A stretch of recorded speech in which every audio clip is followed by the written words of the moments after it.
इमाम हुसैन का रास्ता रोकने के लिए सबसे पहले यजीद की फौज से जो शख्स आया था उसको हुर बिन यजीद कहते हैं। हुर बिन यजीद रियाई 1000 का लश्कर लेकर के इमाम हुसैन का रास्ता रोकने आए। 2 दिन तक इधर उधर घुमाते रहा और जब जब नमाजें होती रही इमाम हुसैन मुसल्ला इमामत पर हैं और ये यजीदी इक्तिदा भी कर रहे हैं। हर जमात इमाम हुसैन के पीछे हो रही है। लेकिन मैं आपको बताता हूँ 10वीं मुहर्रम से पहले इमाम हुसैन ने खुतबा दिया और यजीदियों से कहा, क्या तुम मेरी हैसियत को नहीं जानते? मैं फातिमा जहरा का बेटा हूँ, हैदर कर्रार का नूर नजर हूँ, रसूलुल्लाह का नवासा हूँ। मेरी निस्बतें क्या तुम्हें नहीं मालूम? तुम मेरे खून से अपने हाथों को न रंगो। मैं तुम्हारे पास ऑप्शन रखता हूँ, मैं इस रास्ते से अपने वापस मदीने की तरफ जाता हूँ या किसी साहिल की तरफ या दिमश्क जाऊंगा। जंग करना नहीं चाहता तुमसे। ये 3 ऑप्शन जब इमाम हुसैन ने रखा तो यजीदियों ने एक को भी कबूल नहीं किया। वो जंग करना ही चाहते थे, इमाम हुसैन के खून के साथ खेलना ही चाहते थे। लेकिन जो हुर बिन यजीद है, तवज्जो चाहता हूं, जो खुद इमाम हुसैन का रास्ता रोकने के लिए आया, उसके दिल में ये बात आई और उसने आकर के 10वीं मुहर्रम को यजीदियों से कहा, मियां मान लो हुसैन की बात, 3 में से कोई एक बात मान लो, हम जंग नहीं करना चाहते, वो रसूलुल्लाह के बेटे ही तो है।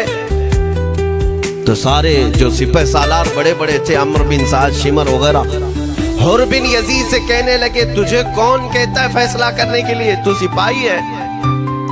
1000 की नफरी तेरे साथ दी गई है, बस अगर तुझे हमारे साथ रहना है तो मैदान में जमा रह, वरना चला जा। तू सुलह की बातें मत कर। हुर बिन यजीद उसी दिन 10वीं मुहर्रम को उन यजीदियों से कहता, अच्छा अगर तुम मेरे इस बात को नहीं मानते तो तुम्हारी सिपह सालारी तुम्हें मुबारक, मैं हुसैन के खीमे में जा रहा हूं। जो यजीद की तरफ से आया था वो किधर चला गया? मौला हुसैन के खीमे में। कब? सिर्फ 10वीं मुहर्रम, एक रिवायत में 9वीं मुहर्रम को, 1 दिन पहले इमाम हुसैन के खीमे में आया, दस्तबोसी की, माफी मांगी और इमाम हुसैन ने कहा, अब तुम जा सकते हो अपने घर। हुर बिन यजीद ने कहा, मैं उस वक्त तक अब आपका साथ नहीं छोड़ूंगा जब तक मेरे जिस्म में आखिरी सांस बाकी रहे। मैं आपके साथ रहूंगा।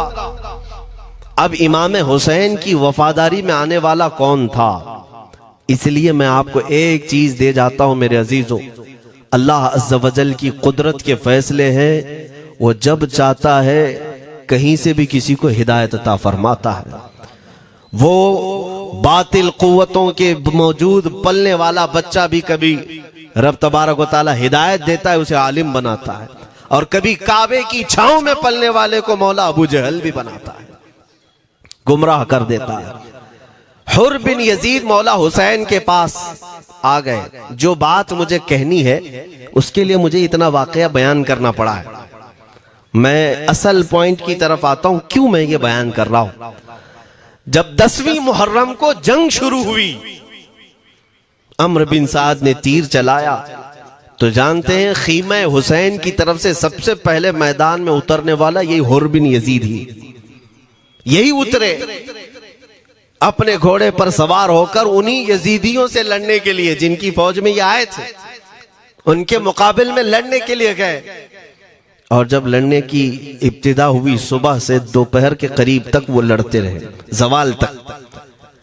अब जो बात कहना है तवज्जो से सुनो। हुर बिन यजीद ने सुबह से लड़ाई की, बहुतों ने वहां पर मैदान जंग में मुकाबला आराइयां की हैं, लेकिन हुर बिन यजीद की जो लड़ाई है वो तारीख में लिखी हुई है आज भी।